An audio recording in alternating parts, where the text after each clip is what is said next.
What's up, Internet? You're tuning in episode 71 of the Steam Deck Podcast, Flip Screen Games weekly gaming podcast, all about Valve's portable PC powerhouse, the Steam Deck. I'm your host, Pete and Bessie, joined today by my very good friends and co-hosts, Mr. Max Wright. Ahoy, ahoy. And joining us for the first time on the show, Mr. Bob Wolf. How you doing, guys? It's me. Hey, man, welcome to the show. Thanks for having me. Thanks for coming on. We got a big week here to talk about two brand new portable PC power. Well, we'll see if they're powerhouses, but I think they probably are. The MSI Claw and then the Ayaneo Next Lite. So it seemed like a good week to have you on, Bob. Yeah, the CES week. A lot happened. I'm sure you're very busy. But for those who don't know for some reason, but do know us, why don't you give a quick rundown of your niche? Oh, sure. What is my niche? I do handheld, right? I do. I like to say that my channel's like video game tech. So like any hardware that pertains to video games, like controllers. But mostly these days, it's handheld systems, either retro stuff, modded stuff, or now it's a lot of PC handhelds and like emulators, like little Android based and Linux based emulators. Anything you can play games on. Of course, we'll have a link to all your stuff down below, but why don't you, I guess, just give the folks an elevator pitch, I guess, about your relationship with these like portable PCs and all these handhelds and stuff. Yeah, so I've always liked having the option to play games portably. I was a PC gamer way back in the day when I couldn't afford video games myself. I would pirate them all, and the easiest way to do that was on a computer. But then I grew out of that once I got a job, and then I liked playing games on console because it's just the simplest way to get a game. You know it's going to work. You just put the disc in and you're ready to go. Although now you have to download a bunch of updates and stuff. So for many, many years, I was a console guy, and my channel kind of reflected that. There was a lot of console hardware stuff. But then all of these emulators and PC handhelds started coming out, like the Steam Deck. And when the Steam Deck came out, I basically switched all of my games over from playing mostly on the Nintendo Switch, because that's the most versatile. I can play it docked on my TV, or I can play it out on the train or something. I've been playing everything on Steam because I could play it here at my desk on my computer, or I could play it on the Steam Deck, or I could play it on the Lenovo Legion Go, whatever device I'm like reviewing at the time. So the most versatile thing for me is Steam, and now I play most of my stuff on Steam. Because it's everywhere for you, I guess, at that point, isn't it? And that's the benefit of these things, I guess, is one library everywhere. And the Steam Deck is kind of like a PC, but console version. Like it's the simplest way to play PC games. Yeah. I think that's kind of always been one of the big advantages of the PC market, right? Is like being able to build that library and have it come with you and not, have to worry about, is Nintendo going to decide to support my library or not, right? Like your library exists on Steam and it grows with you and your PC. But it's such a great window for so many people, and like especially folks that don't want to navigate, the intricacies of PC gaming. I was thought today my Switch family plan that I was a part of, I've been kicked off of it. Thanks, Pixelpa. I'm no longer a part of that family plan, right? If my my Switch was to break, I know I would lose all of my cloud saves and all of that stuff, because I'm not currently paying for it. I booted up Half-Life 2 on the Steam Deck when I first got it, which I hadn't played since like 2011, and it was exactly where I gave up back then. I've never paid a penny for it. It's amazing, and everything kind of just works. There's some things that you got to tweak, but for the most part, everything that I have on Steam that I've wanted to play has been just fine. Yeah. And for me, the gaps I've filled recently with streaming from Moonlight and Sunshine, I played Alan Wake 2 mostly on the deck because I was streaming it from my PC, so it wasn't like it looked like a potato. It looked decent, and just the versatility of it. But I mean, I think if you're willing to put a little bit of effort into it, right, like to figure out stuff like Moonlight or Chiaki or whatever, like I think it's got to be the most versatile device that's on the market. It really fits so many use cases. My brother is not he's a little tech savvy, but he's not one to like putz around with something for too long. And I gave him my old Steam Deck because I got the OLED one, and he got Epic Game Store running. He downloaded all of his stuff from there because he redeems all of the free ones every month. Yeah. And yeah, he got that all working just fine. So if he could do that, I feel like it should be easy for normal people. Sometimes it's just a simple case of going to Flip Screen Games on YouTube and following the easy follow tutorials. You know, it's that easy sometimes. We do our best, right? Yeah, to demystify. And I think like that was something that even as a super early adopter, right, with like EmuDeck, that was one of the things I was most excited to do. And it's like, man, somebody just figured it out. Like it's just an executable. I have to do like 3 steps and it just works. It also makes it incredibly easy to recommend to people that you can just put one executable on, and now you have all of the emulators that you need, and they're all set up perfectly for the Steam Deck. The first time I booted up Metro Prime Trilogy, which is, you know, my favorite trilogy games of all time, and it had the proper Steam Deck buttons instead of the Wiimote A and stuff like that, I was like, yeah, sold, easy. Nuts, right? Yeah. So I'm actually interested to ask you a question there, Bob, since you like have done a lot of testing of different emulators and playing with like, you know, like you said, like the Pocket Android stuff and everything. I think I'm of the opinion that the Steam Deck is the best emulation device on the market that isn't, I guess, just having like a PC, right? Do you feel that way? Definitely. It's the easiest to recommend because of how easy it is to get the emulators running.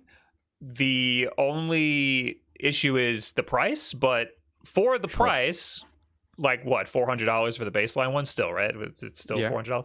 I think that's right. That is still the best deal in emulation because you are playing all the way up to Nintendo Switch games on that thing, and they're running for the most part great. It's an incredibly powerful emulation tool with a really low baseline price that can also play a whole bunch of AAA games. So like there was just an Android-based handheld that came out recently called the Ayaneo Pro 2 or Ayaneo 2, whatever. Yes.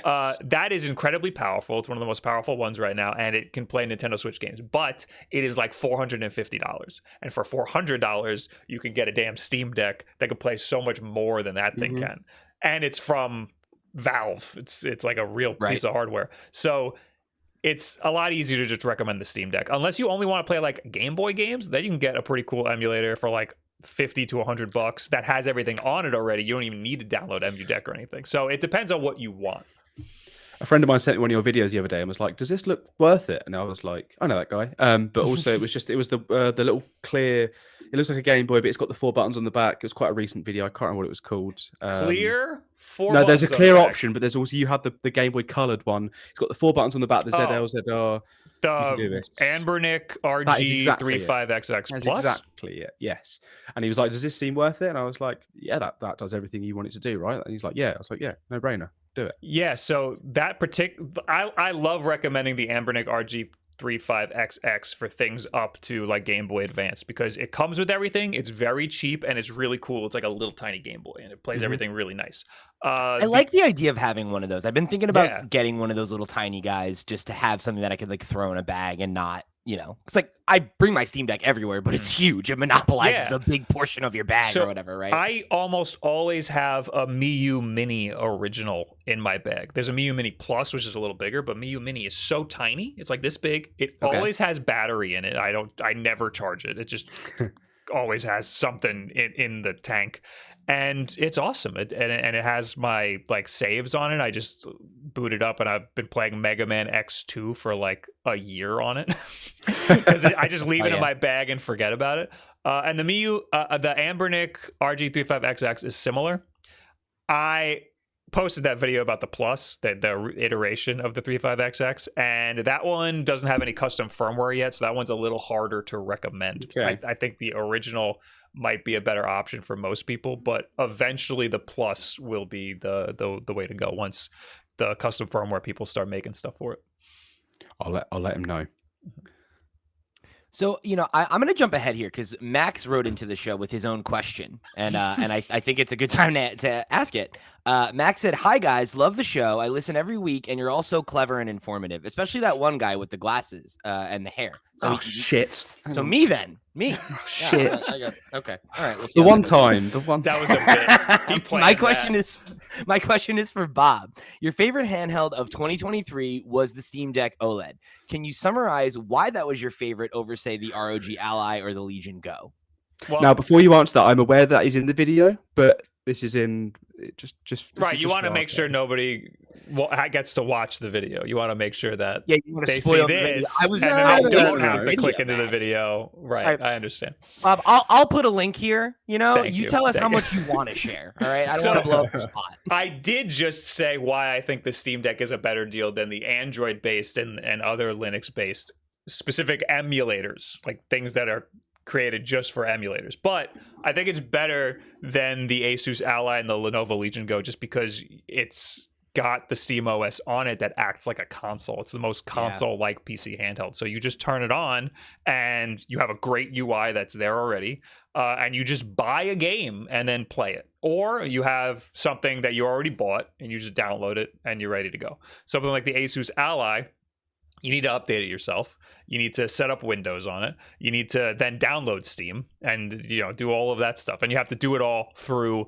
the Windows UI that is not set up for a handheld. So I would find it hard to recommend the Asus Ally or the Lenovo Legion Go to most people. The only way I would recommend those is if somebody wants to specifically play a game like Call of Duty or Fortnite or something that would be hard to or does not run on a Steam Deck.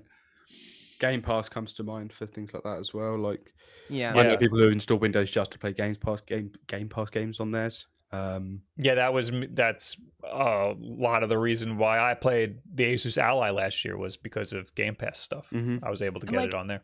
I can totally see that. I think if I'm somebody who's like an enthusiast and I own multiple devices or something like that, sure. But yeah, I mean, I that's something that ever since they started introducing these competitors, I feel like we keep coming back to on the show is I think even if you have one that comes out at a competitive price point that is even more powerful, I feel like the OS and like the support you get from Valve is such a big part of that package that I struggle to imagine what you would have to do to make me recommend a device over it if you're only going to get one, just because of how much it's grown since it's come out, Valve has been, they blew me away with how much support they did and how many updates they did for the Steam Deck. And basically, like I said, basically every game that I've wanted to play that I have on Steam works just fine on the Steam Deck. So they've been supporting it really well. Also, it's a lot cheaper than the other PC handhelds that are out there. So it's just so much easier to recommend over those.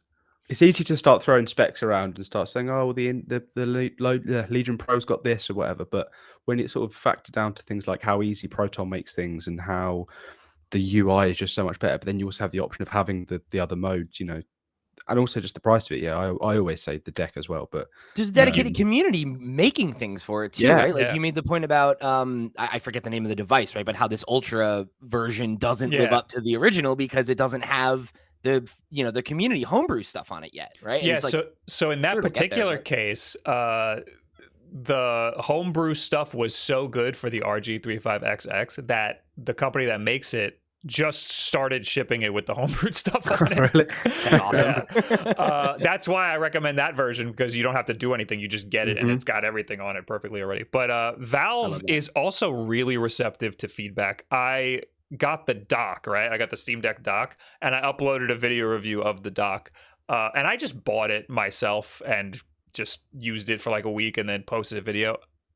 Like an hour after I posted the video, somebody from Valve DM'd me and said, "Hey, we noticed the issue you had where it like took the wrong resolution and then broke, and then I wasn't able to use it again." I had the same thing. I had that problem too. So they fixed it an hour after I posted my video. Really? Yeah. They're like, "Oh, that's a problem." And they pushed out an update in their like beta update, and then now it doesn't do that. Now when you there's like a safe mode. There's like a way to like plug it in via safe mode, and it just fixes the resolution. So they're always watching, looking for feedback, and iterating and fixing their stuff. It's funny that the future of the console like all that much more exciting, right? Because it's like obviously there's lots of things that I think people who are really into the device could ask for or look for, in a successor or in updates or whatever. But I think the thing that's even more exciting is the stuff that I don't even know about that they're going to do just because they're always looking to improve the experience, or like what fan thing is going to come out and be great, and then they'll implement it as a standard feature, like they did with the boot ups, right? Like that was totally a homebrew thing until they were like, oh, you guys like that? Cool. Now it's supported. And it's not like overflowing with bloatware or anything. I think the UI could use a little bit of work. I think Steam's UI it needs some hierarchy, right? There's just a lot there, but it's still a lot better than using Windows or any other launcher that any other Windows handheld is using. So, also they keep iterating on Steam or the Steam OS, and it's not adding too much. They're doing a really good job of just adding what's necessary. Yeah. Yeah, that's a good point. Well, I think I said this a couple of weeks ago on the show that when the Steam Deck was first announced, I poo-pooed it, but I was like, no chance, because Valve's going to release it and just forget about it, like they have everything else, and it's never going to get touched. I was right there with you. Yeah, same thing. But now it's amazing that this is the feature that we're sort of talking about the most, of like the support where it's been from a year. I fully expected it to be like the Switch, where if you looked at the Switch home screen today and tomorrow, all you'll see is the Nintendo Online logo is slightly different now, or it's there. Yes. Sorry, when it wasn't there before. Everything else is exactly the same. Whereas SteamOS is in some ways unrecognizable in some of the ways, especially when you start doing decky stuff that you can't do on the Switch anyway. But I think I just loved the Switch so much, and I was telling everybody, I'm gonna get this Steam Deck, and all my games are just gonna work on it. Yeah, right. Like I'm gonna have to do all this stuff to it. Like, get out of here. I'd much rather just have it on my Switch. And then I didn't realize, first of all, my Steam library was massive, because I had never played games on Steam, but for some reason I had a million Steam games. That seems to be the case, right? It's like every person, you start buying stuff on the summer sale and you're like, I'm never going to play any of this, but I own it. Humble bundles. Sure, yeah. It's like your attic at your parents' house just fills up with stuff. Yeah. You just look at it one day and you're like, where did all this stuff come from?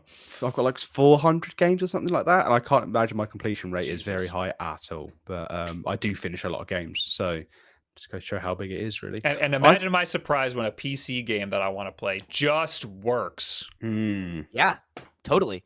I mean, that's me getting out of PC gaming, because I'm like you, I've always, my history's been console first, but I would play stuff that was PC exclusive. There was a point where the main PC I was using was in like my one bedroom, right? So it's like it was easy to make it a part of my diet, whereas like I got a desk job. I was on the computer so much that like wanting to sit there and be on it, and let alone having to monkey with it or play with drivers, any of that kind of stuff.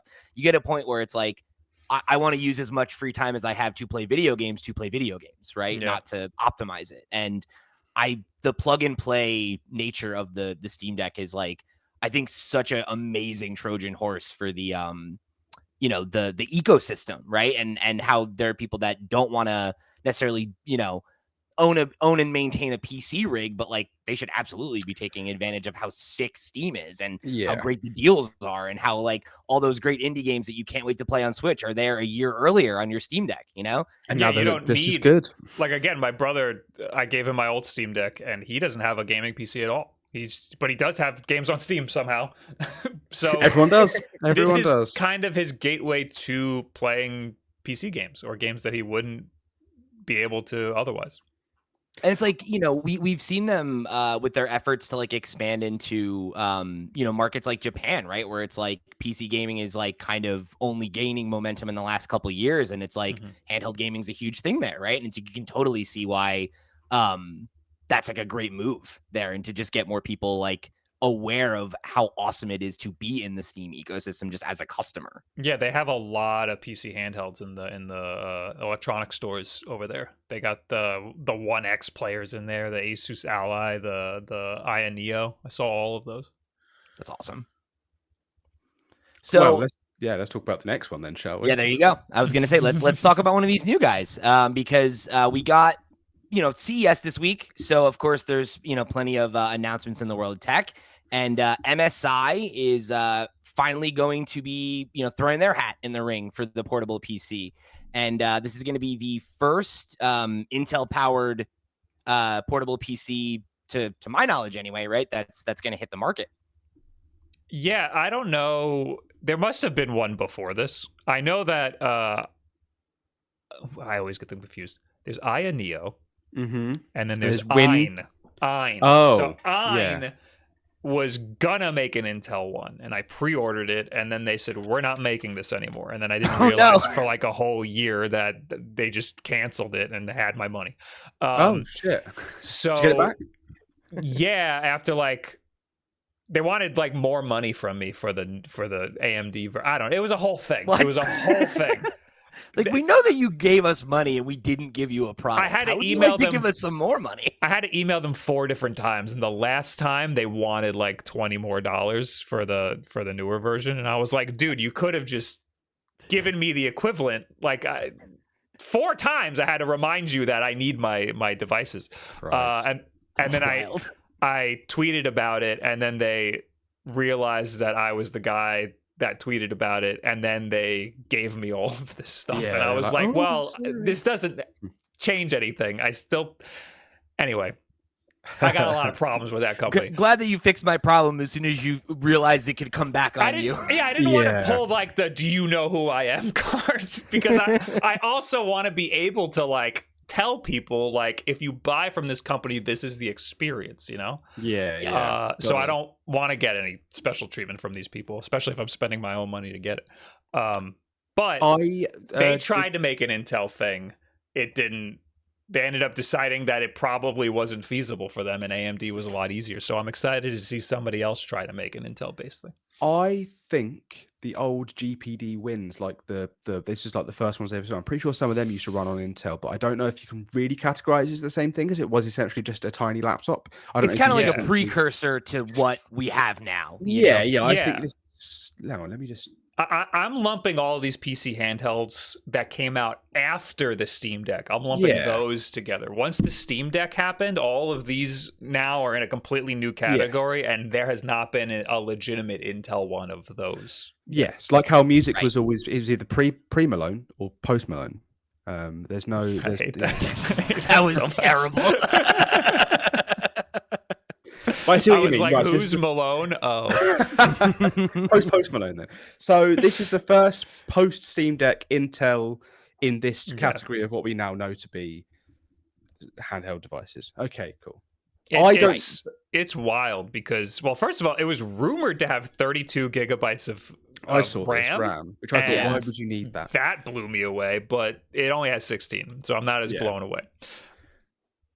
I wondered who's like processing videos and running Blender and stuff using this thing. I just didn't understand who needs that much. I mean, you see people use the Steam Deck like a computer. Like, it's not. Yeah, that is true. I guess, but yeah. Well, the extra.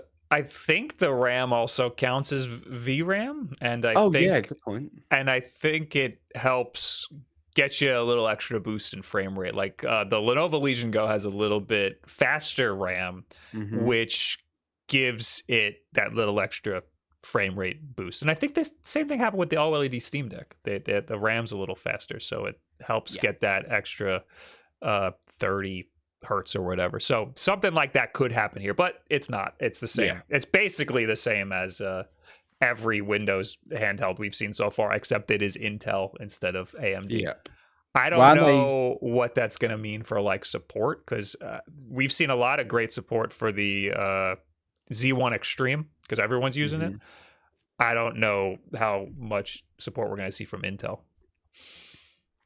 Yeah, it's interesting because there was a video that that we both checked out from Dave 2D, where he had gotten an advanced unit. Yeah. So we're all caught up there. So he was talking about how the tests he was able to do were like pretty limited. So like, we don't really, I guess, have the best idea of I guess what the ceiling on this thing is. But from unfortunately Steve wasn't able to join us today, but he was saying that from what he was able to see, he did think that it looked like the Ultra chip seemed to have better efficiency with about the same performance.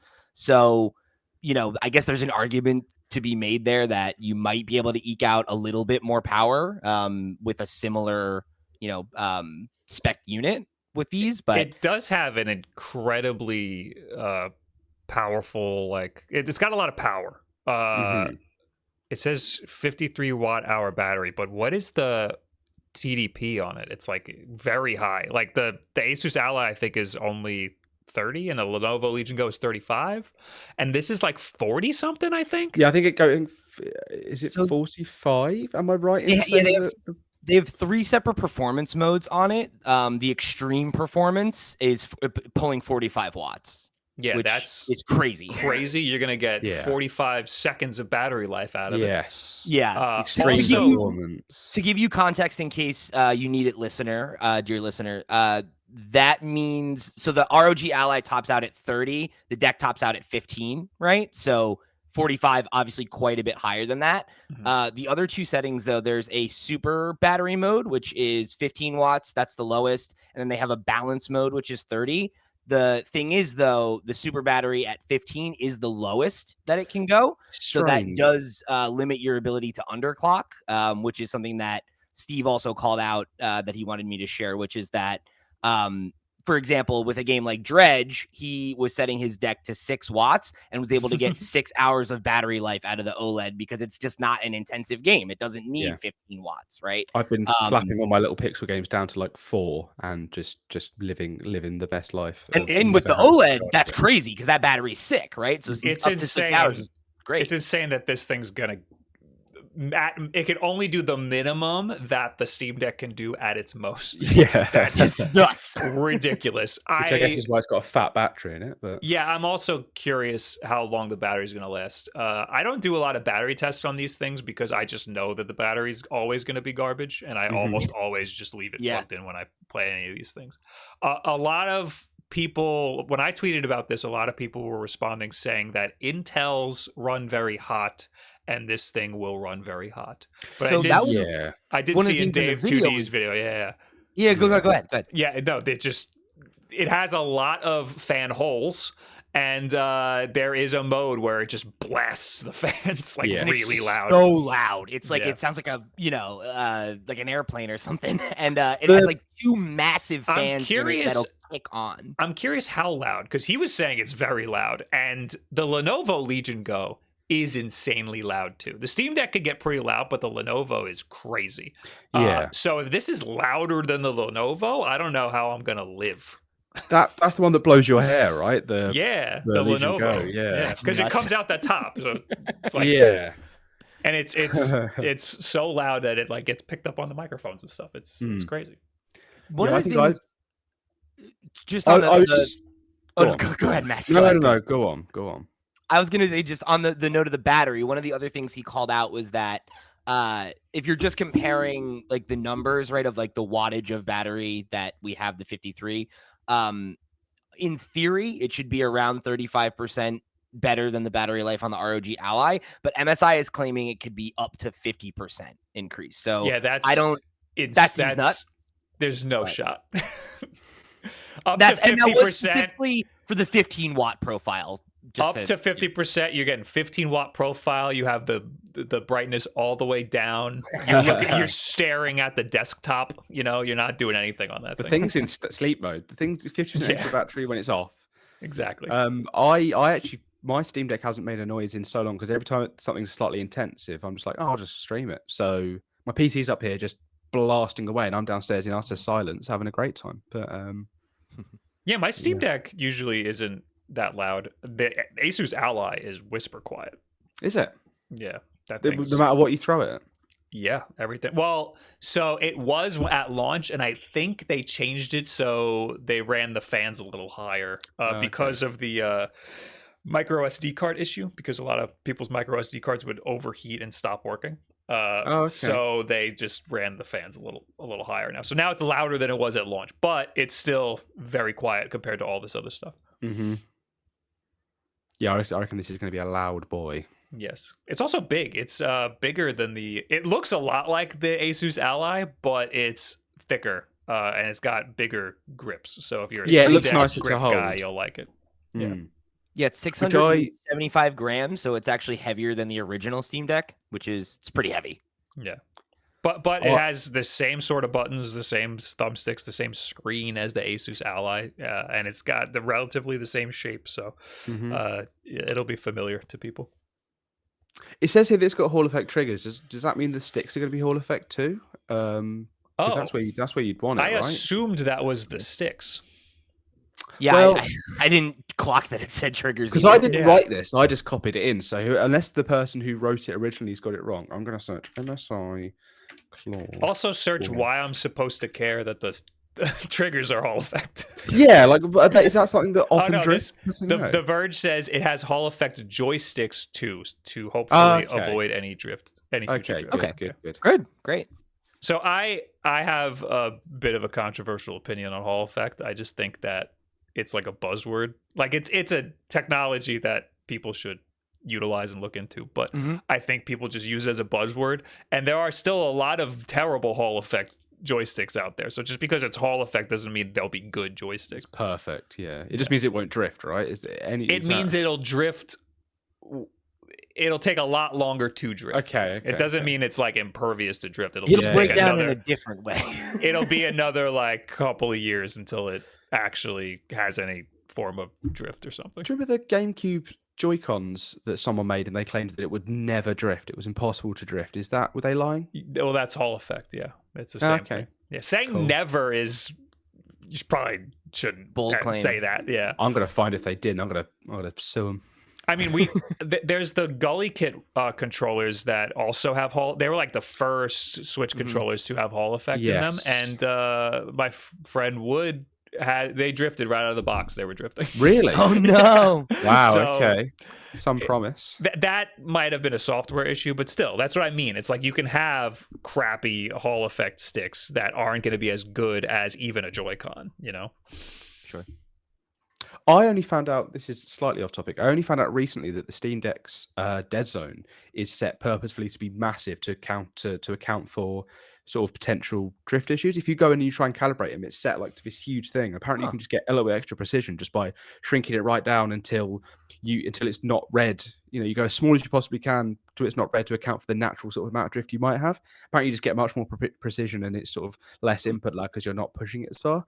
But it's taken me a year to learn that. Maybe it's because it's not that big important, but that makes a lot of sense. They also have the Hall effect mods for the Steam Deck. They do. We spoke about that before, I think. I did that on mine just because, and don't do that unless you have drift. Like, there's no reason to replace the sticks. I think they were slightly worse sticks. It was hard. Really? It was a little hard to tell. But because it is, I think they were made by Gully Kid again.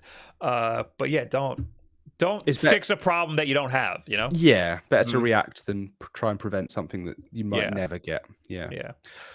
Big plus for this that I'm seeing here that I've never seen on any of these handhelds. I was going to ask a question about what we think this is, the USP of this product is, and it seems to be RGB face buttons. That's why you want to buy this thing. Oh, of course. Yeah. I mean, that's can eat into that battery, right? They look exactly like the Asus Ally buttons. They just happen to be RGB. I gotta tell you that the font on the ABXY buttons is horrendous. Why don't they? Nothing connects. We gotta stop with this nonsense. Yeah. It looks like the same font as the Asus Ally, which is also terrible. Also, I gotta just immediately turn off the RGB. I can't be sitting like in bed at night with the lights off and having just my face blasted with RGB. You would sacrifice the extra FPS it gives you just so you didn't have lights in your face, really? It's faster with the RGB on, you're saying. Yeah. Good point. Well, I'm just imagining you like trying to relax in bed and you get the lights flashing in your face, the fans blasting, you're blowing your hair all over the place. 4D cinema. This is gaming in 2024. This is immersive. Yeah. Oh, holy shit! It's huge. I didn't realize it was that big. I've just seen the photo of on the website of the chap holding it, and I thought it was just a little bit sort of smaller. But it seems bigger, if not the same size, if not bigger than the deck. I think it's about the same size as the Ally. I've never touched an Ally.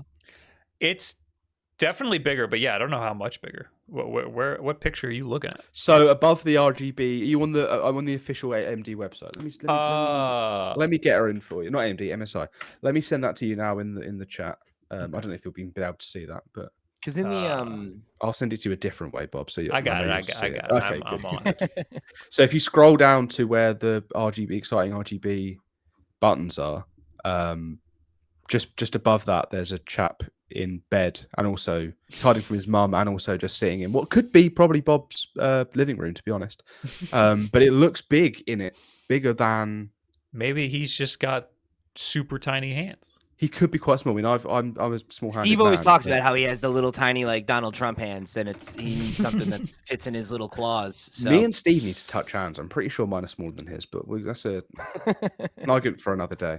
It It's just looks looking, bigger than I was expecting. it's looking like it's around the size of a Steam Deck. I just found a little comparison that I'll put in the chat. I don't know if you can see that, but here it is. Oh, I'm clicking on it. I'm clicking on it right now. Oh yeah. So the other kind of like last couple bits of specs that I think are worth calling out are, you know, we're looking at there's 3 different SKUs. We've got between $699 and $799, ranging between 512 gigabytes to a terabyte of storage. You know, pretty standard, I would say there. With all this in mind, and Bob, I'd like you to start.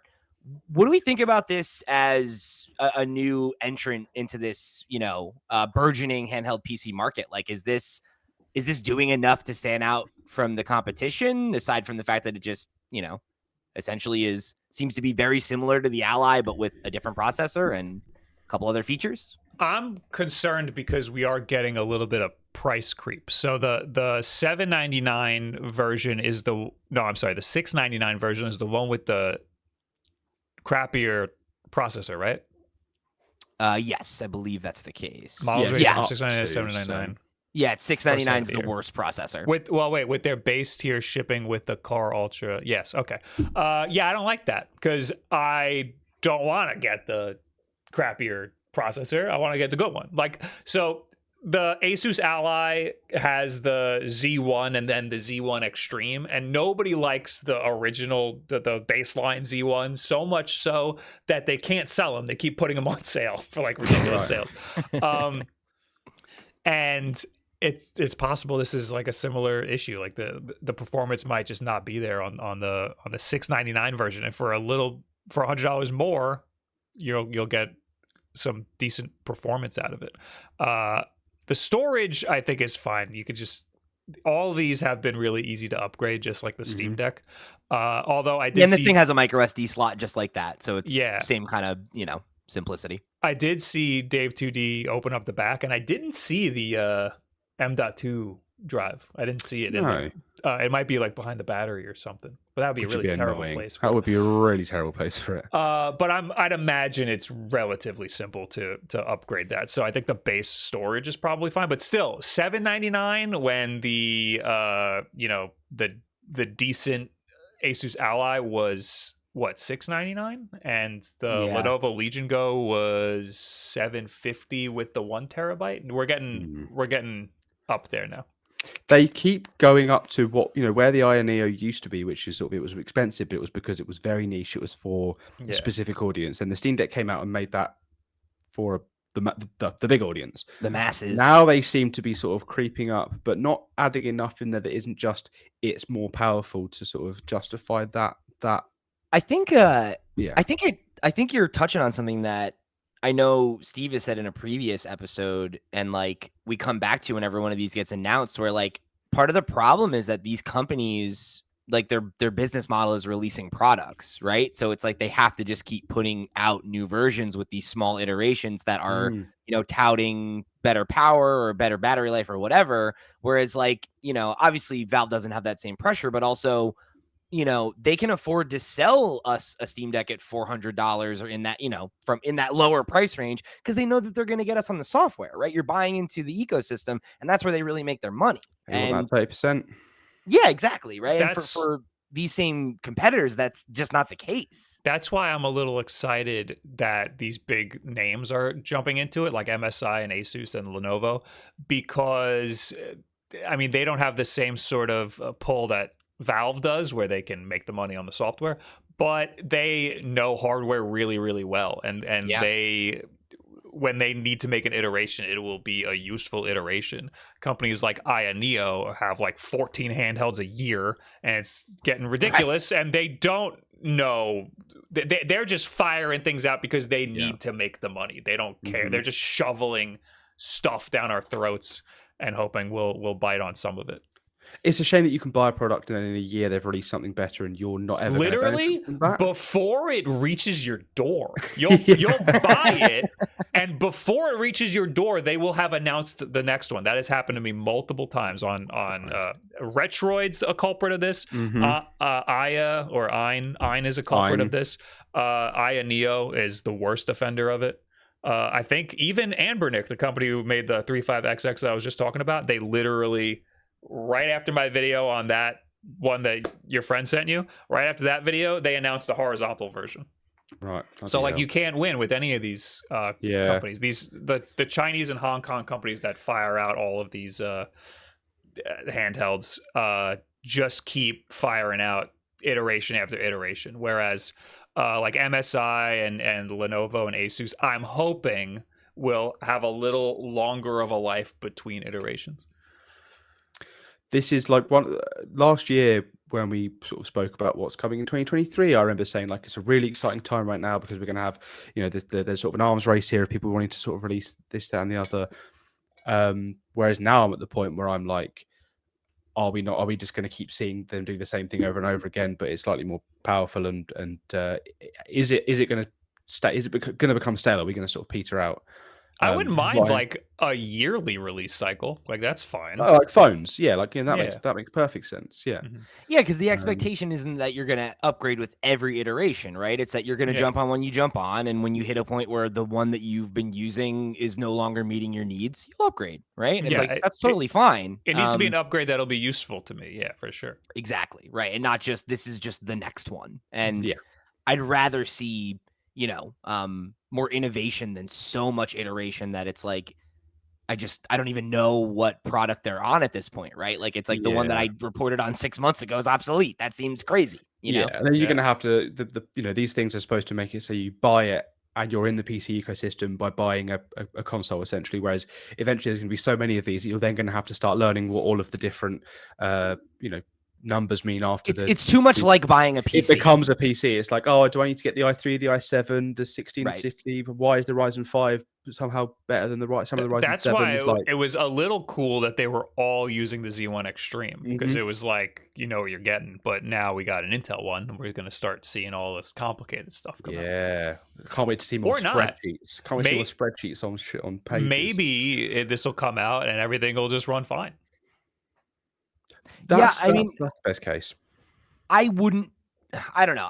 I don't want to say I wouldn't be surprised, but I mean, from what I've heard from, you know, my friends who are real graphics card comparison type people, it's the differences between them get less and less as time goes on, right? That like you're getting closer to parity between the two. So maybe that will be the case, and this will just be, you know, the Intel option if that's what you prefer. And I used to be the Intel guy. When I used to build computers, it was always Intel and an NVIDIA graphics card. Even this computer that I bought like 2 years ago, I made sure to make sure it was an Intel because I always thought there was better compatibility. But with the PC handhelds, it looks like AMD did a really good job with the Z1 Extreme, and everybody seemed to keep the compatibility up with that. So I don't know what Intel is going to do, if they're going to keep compatibility up with this, if they're going to give developers tools to work on it. And it seems like the community is a little skeptical because of those heat issues. So I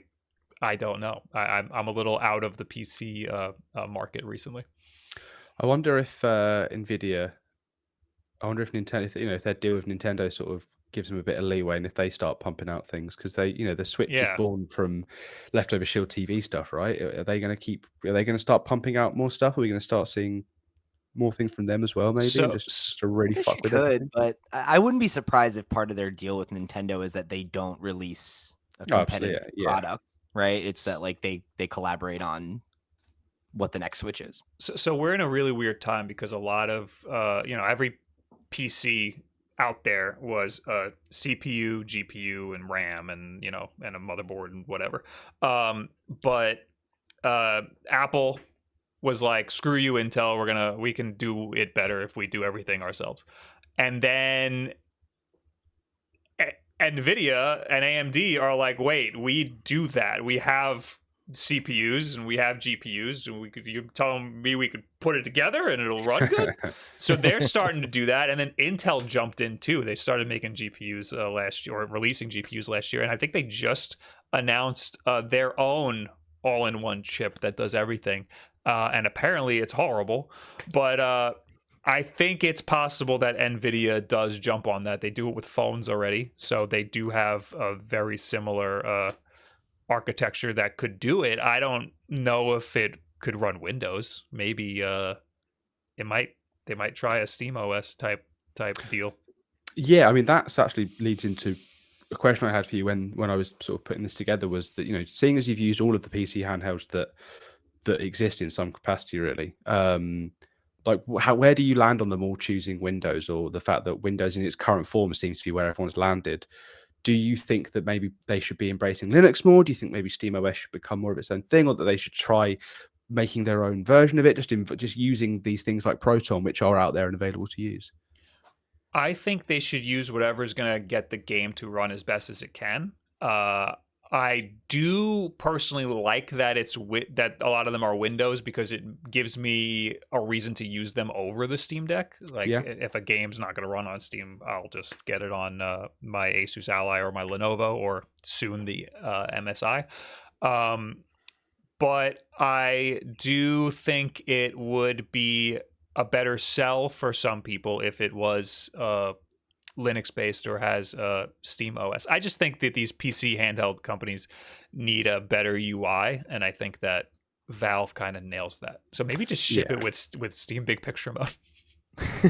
I mean, there's been that conversation about them developing a handheld PC version of Windows, right? And it's, I mean, we'll see whether that ever comes to fruition or not. But I wonder if maybe that's the key to kind of unlocking the potential of these devices a little bit more on the Windows side of things, is just, having a version of it that is made with these devices in mind, and that is streamlined and doesn't have all that bloat and nonsense that you were talking about earlier, right? Where it's like the benefit of SteamOS has been that it's evolved and grown, and it's only added useful features or fixed stuff that didn't work. It didn't add a bunch of junk that, and is kind of just par for the course with Windows now, and probably not something that you want on your dedicated gaming device.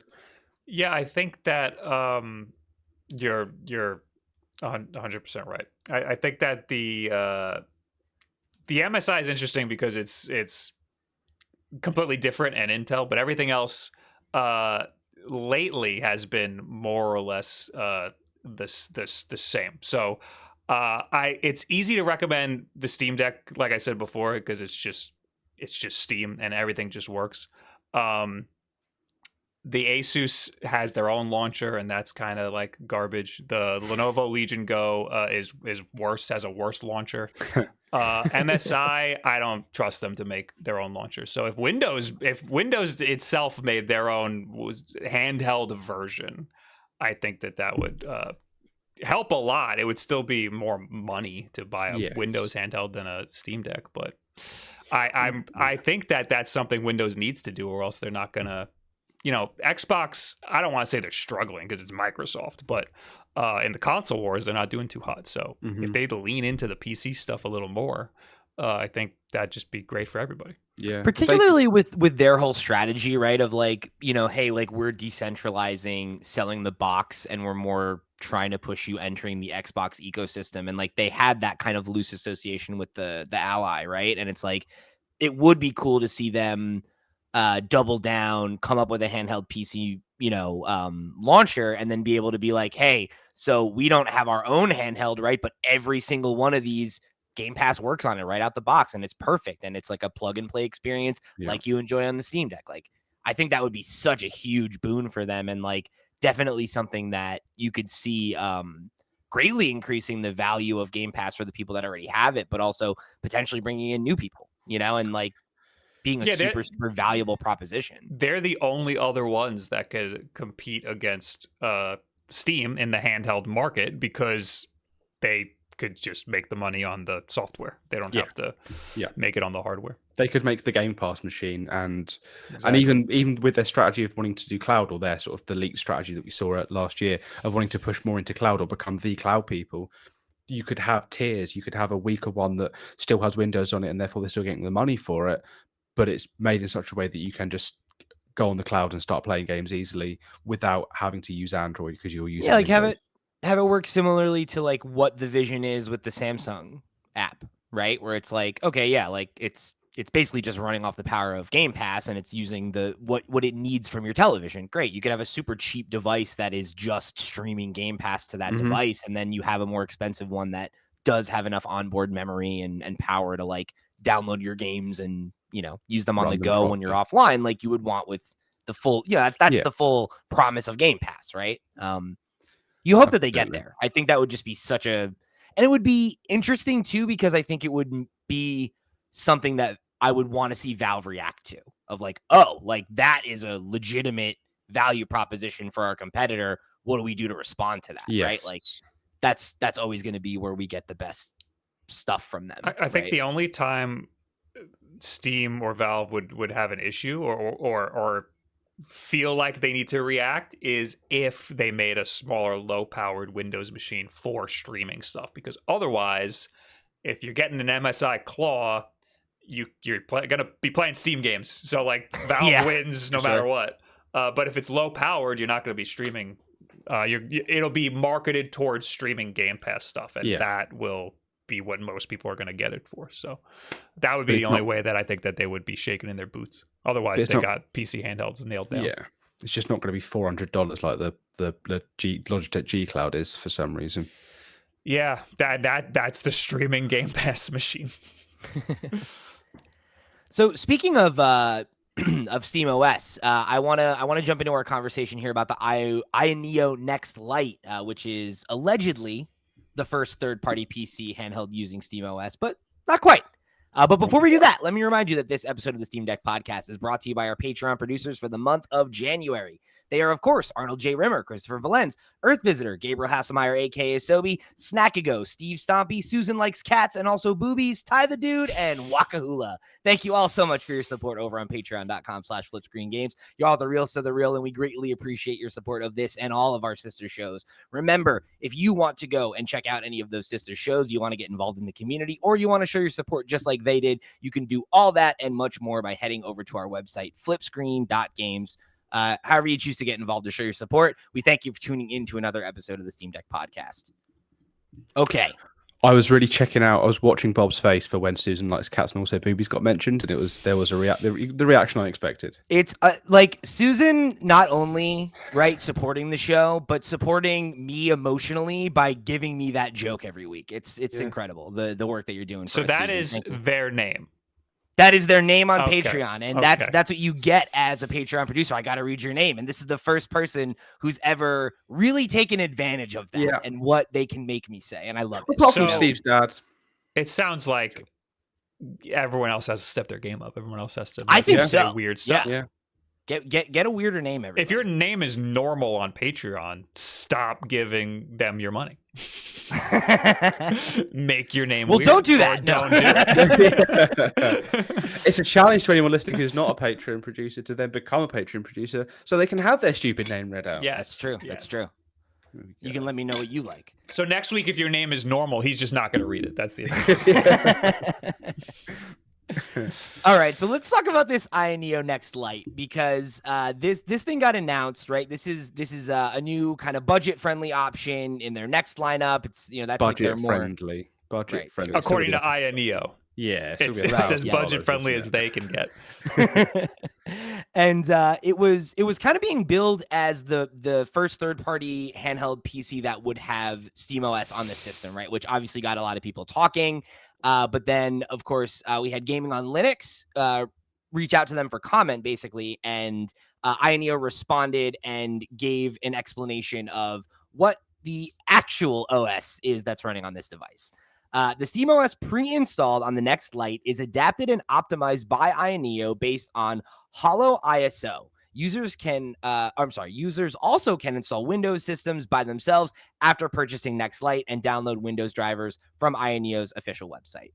So what the hell is Hollow ISO? So Hollow ISO is a non-official version of SteamOS. It is it's like there's a GitHub community that's developed this, and has no official involvement from Valve.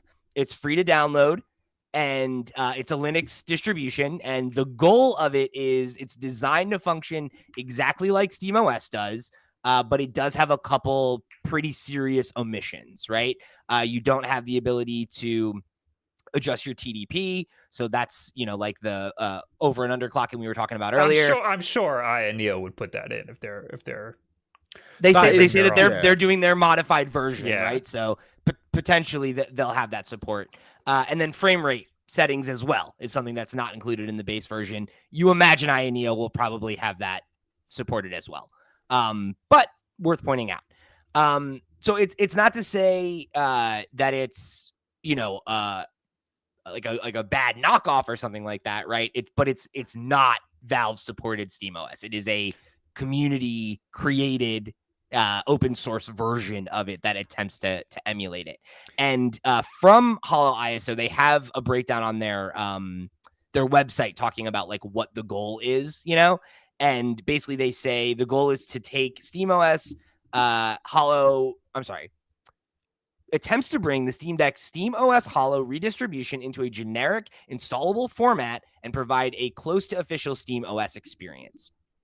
I would be a little afraid to log in to my Steam account on that.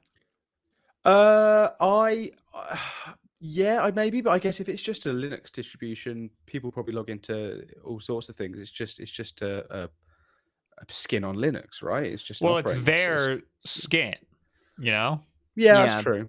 I mean, I think I'd be more worried about it if it was a different company, like Valve being so not hostile towards homebrew and cracking open devices and doing all that kind of stuff. I feel like I could see why that would embolden you to make that kind of hack and be like, they're not going to hassle us for that. But I could definitely see what you're saying. It's just I don't trust Ayaneo. Like at all. Oh, I see what you mean. So, okay. Because Ayaneo is taking. I don't care about the Hollow ISO. If I take that and put it on my thing, everything's fine. It's that Ayaneo changed Hollow ISO to be their own thing, and I don't know what the hell they did to it. And now I have to log in with my Steam account that has all my games, all my cloud saves, and everything for the past 20 years. And I'm assuming if it's that close to SteamOS, you won't be able to do anything until you've done that. Yeah, exactly. That's I didn't even think. I'm thinking of the setup of a Steam Deck, and now I have to do that on an Aya device, and the first thing to do is log in and download all of your stuff. Yeah, that's a good point. Yeah. I didn't even consider that. It's not like I was going to buy it anyway, but that's not something I considered. I think it's. I'm excited to see somebody try a SteamOS device. I've been wanting somebody to do that since Valve announced the Steam Deck. They said we're going to allow other people to make this, and no one has yet. So why are they doing an open source version and not just the official Steam version? That feels. I wonder if it has to do with like because that's something we talked about for a while about like. How 3.5 was supposed to be the first kind of like, proper like main release of SteamOS that would allow you to do the executable. And we talked about how like people could run gaming PCs with it, and it could really be this viable alternative to Windows for gaming. And it's weird to me that we haven't really seen any application of that. And I wonder what the reason is. And is it because 3.5 has taken longer to get across the finish line than people expected, and is that maybe a thing we'll see in the next year or so? I mean, who knows? But it could be that Valve has a partnership in mind, and when this was first announced, people were saying like, "Oh, great, Steam's finally decided to partner with someone. This means it's going to happen elsewhere." Maybe that's still the case. It's just not with Ayaneo, and Ayaneo maybe tried to reach out to Steam, and Steam said, "No, we're not interested in doing that with you." Or that's why they do these bigger companies not want to have the SteamOS on their device because that's their primary competitor, right? And it's like almost like an admission that their offerings are great, right? Like why would you as a competitor, right, be using your primary competitor in the market's OS if they didn't have something that, consumers should be considering. But the OS, like this, if it's free versus how much a Windows license costs, you can, even if you put the device at the same price, you can just cut the cost of that license. I'm sure they're getting it very, very cheap. But you cut that out of the production cost of having a Windows license. Yeah. So whether you, sorry, go on. There's, I was just looking it up. SteamOS has like a page on it. Valve has a page on SteamOS, and they said it is not open source. SteamOS is not open source. Okay.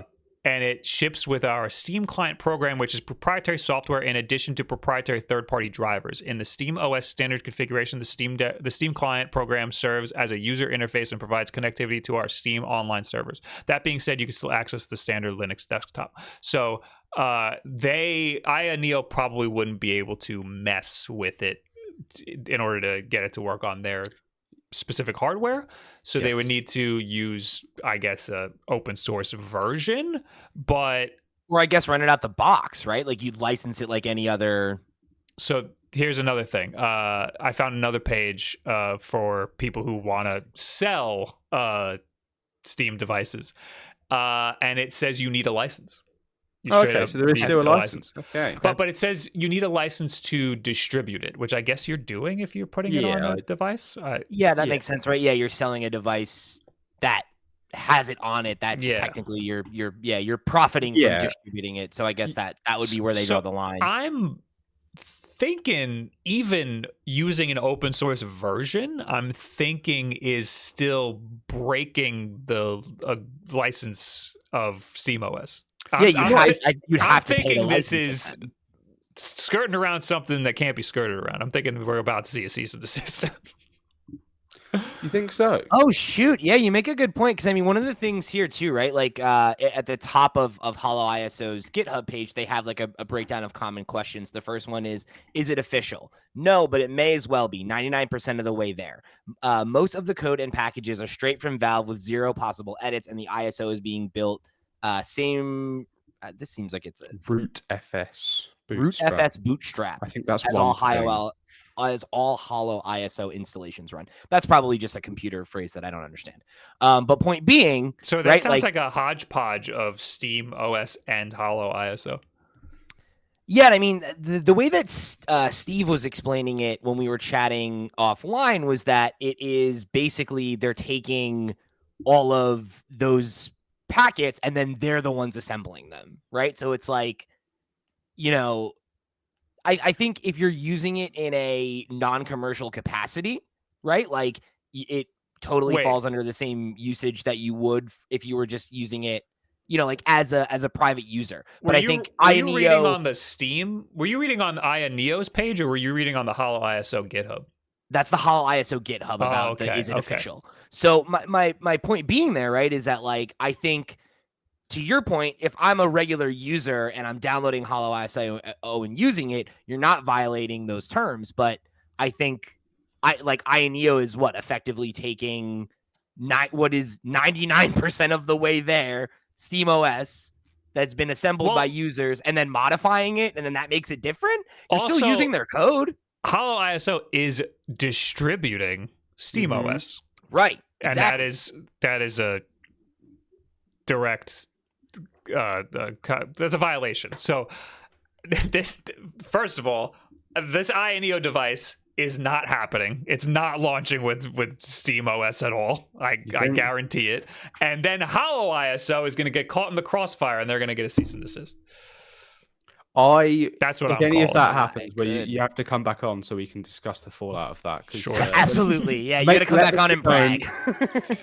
That's a hefty claim to make, but one that I actually would be interested to see, because then it then gives us a good idea of the future of SteamOS, or what other handhelds we can expect. If that happens, there's a precedent set there, isn't there? If it comes out, there's a precedent set. Either way, this does something to the future of SteamOS. I mean, Valve doesn't throw out cease and desists all willy-nilly. I mean, they did like yesterday. I think they shut down like the Team Fortress 2 what do you call it? There was somebody was remaking Team Fortress 2. Oh, yeah. Oh, okay. So they could. And they have clear rules, and there's a reason why we haven't seen a Steam OS machine since the Steam Deck. I bet all of these companies have been trying their damnedest to make a Steam Deck competitor, and the best they can do is Windows. And there's a reason why we haven't seen anything like this. It's because their lawyers are like, no, don't do this. This has been a learning experience for me, I must say, because I've been completely had the wrong idea about this. So I only saw like a tweet about this Ayaneo device. I didn't even have any idea it was supposed to be Steam OS. I just saw Ayaneo Next Lite and my eyes glazed over and I stopped. Yeah. See, this is why. So this I think on a normal week, if we got to the story now, it wouldn't have been a story. But because it came out and everyone got excited about the Steam OS, if it's more interesting that it's not running Steam OS than if it was running Steam OS, I think in some way. No, yeah, it's interesting because it's running Steam OS. That's that's what got my ears perked. Yeah. But on a normal week, if it was coming out running Hollow ISO, I don't think it would be as interesting as if we thought it was running Steam OS. That's what I was trying to get. Oh yes, absolutely. But Hollow ISO is also essentially Steam OS. So yeah. I don't think that takes much away from it. I just don't. I think neither of those. To your question, it's going to be interesting to see if the thing actually ends up coming out. I don't now think that you point that out, it's like, this might be illegal. Like, yeah, I don't think they could do that. But also, Ayaneo, I don't know if they might be in a different jurisdiction. They might be able to skirt around it. Yeah, that's true. Obviously, like international law can complicate that kind of thing. So last thing I would like to end here. We got a question from Syrian3 on our Discord, and it's a kind of a Ayaneo bashing question. So I kind of just want to let you go off here, Bob. Oh boy. Ayaneo keep pumping out new models to the market and try to cover all segments of the available market. With the fast pace they've got, what about QA? What about after-sales service and longevity? You are the QA. You are the one who's buying it is the quality assurance. If a Gen 1 Steam Deck fan were to break 5 years from now, I'm confident that you will be able to get a replacement fan, probably directly from Valve. What about Ayaneo? What are your feelings? No, you're absolutely screwed. If anything happens, even if you get one and it's a dud, they might not honor it. I haven't had any issues with Ayaneo themselves. I've only gotten 2 of their devices, and they were sent to me, and they're fine. The biggest issue is the UI. Of course, that's going to be bad. Actually, no, I take all of this back. I went to turn on my Ayaneo Air a few weeks ago because I wanted to put Call of Duty on it, and it just won't turn on anymore. It doesn't. So it'll turn on if you leave it plugged into the wall with a charger that can handle it, but the battery, like, you can't unplug it from the wall. It will just die. Wild. It doesn't charge. It stays at 0%, and I don't see anything online about it, and I don't, they're not going to do anything. They've forgotten about it. They've moved on. They moved on to the next one. So there's no quality assurance. This stuff could absolutely happen. I haven't had, so that's my issue with Ayaneo. I've had a similar issue with Retroid in the past, who make Android based emulators. They also fire out 1 million a year. And I had an issue where one of the buttons just stopped working. And it was, I think, the power button. Or it was like a very important button that I needed. That's pretty bad. and they said, open it up and replace it. Oh, cool. This was like a week after I bought it that happened. And I was like, hey, it broke. I need a replacement. And they're like, no, just open it up and replace the button. We gave you new buttons in there to replace it. I was like, are you? Well, like a jacket, like when you buy a jacket and there's a little. Yeah, exactly. Yeah, exactly. So that particular device came with new buttons because they knew that the old buttons that they had in them were so bad that people are going to need to replace them. So instead of just replacing it themselves, they just gave you the buttons. It's like a whole PCB. It ended up being a lot easier than I thought it was going to be to just replace it. But still, like, imagine buying a handheld and the first thing you do when you get it is you need to unscrew it and replace the button board. Damn. That's insane that they had like a plan. They're like, yeah, no, we know the fail rate's that bad, and we have a whole warehouse full of these things, so we'll just. That's what it was. Supposedly, with that particular device, they had a warehouse full of them for over a year, and they just needed to offload them. So they slapped a. They're like, what are we going to open them and repackage them? Forget it. Yeah, it was. So that's why I hate that company. But Ayaneo could end up being completely similar. When they release devices like this, you are guaranteed that there's no quality assurance whatsoever. And this is the thing that I feel like we keep coming back to when I talk about these alternatives to Steam Deck. And it's just like, even for the companies that are more legit, right? Like, and maybe that's too derivative, but, sorry, that's not the word I mean. Too derogatory. Like MSI is an established computer company, right? But like that doesn't mean that they're going to stay in this market forever. That doesn't mean that they're going to be interested in supporting this device if people don't buy it for years to come. Whereas like I think you can have faith that Valve is in for the long haul on the Steam Deck because I mean, you know, it's working. It's successful. I think it's a thing that they're probably going to want to continue to iterate on until people lose interest, right? Whereas like all these other companies, like even if they do make you a great device, it's like I don't know, like who's to say that they're gonna see the value in sticking around that a company like Valve or like we said earlier, like somebody like Microsoft has an incentive because there's software to be sold. So I think Valve does do a good job of support. I think that companies like MSI, Lenovo, and Asus, I like that they're involved because they're big, laptop manufacturers and chip manufacturers. They will support the device. If there's a problem, they've got warranties and they'll be able to help you. I don't know if 5 years from now you're going to be able to buy a replacement fan for an MSI Claw. I don't know if that's going to happen. Yeah. I think those devices are a little too niche. But a Steam Deck, I mean, it's incredibly popular and there's already like parts all over the internet for stuff like that, and you'll be able to get that for a while. But for Ayaneo, no, there's too many, and they don't care. They're on to the next thing. If you try to get in touch with them and ask them about your broken Ayaneo Air, they go, "What's the Ayaneo Air? I don't even know what that is." So I'm sure if I don't know what would happen if I bought it and a year or two later it was like, hey, it doesn't turn on. I don't know what they would do for me, but I didn't buy it. They gave it to me, so that feels weird being like, hey, fix it. I want to give this to my girlfriend so she can play Call of Duty. Like that's you gotta hit him with the "Do you know who I am? This is the time." Yeah. But in the case of the Retroid, I actually purchased that from them, and then it broke. And then I decided, I was like, let's go through the normal avenues of their customer service and see how trash it is. And guess what? Is absolute trash. Mm-hmm. So I don't have this experience with Ayaneo. I don't know what their customer service is like, but their devices aren't built that great, and they could also be just as bad. So there you go. Bob, thank you so much for joining us today, man. This has been a real pleasure. Was that it? Oh God, you guys are so that's it. Hour and a half, hour and 15 later. That's long. That was an hour 15. Flew right by. See, great time. That was a great time. Good chat. It just flows. So before we get going here, remind the folks where they can find you and all the stuff they should check out from you. YouTube.com/PewDiePie. There you go. We'll have a link down below. Awesome, man. Thanks again.